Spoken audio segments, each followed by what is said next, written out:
C Joseph Vijay எனும் நான்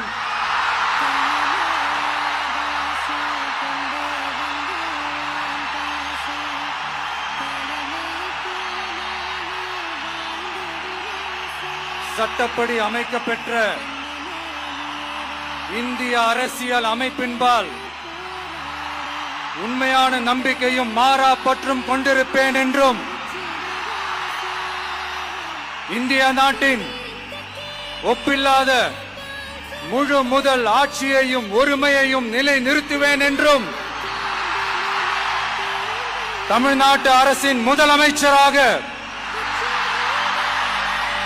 உண்மையாகவும் உளச்சான்றின்படியும் என் கடமைகளை நிறைவேற்றுவேன் என்றும் அரசியல் அமைப்பிற்கும் சட்டத்திற்கும் இணங்க அச்சமும் ஒருதலை சார்பும் இன்றி விருப்பு வெறுப்பை விலக்கி பலதரப்பட்ட மக்கள் அனைவருக்கும் நேர்மையானதை செய்வேன் என்றும் ஆண்டவன் மீது ஆணையிட்டு உறுதிமொழிகிறேன்.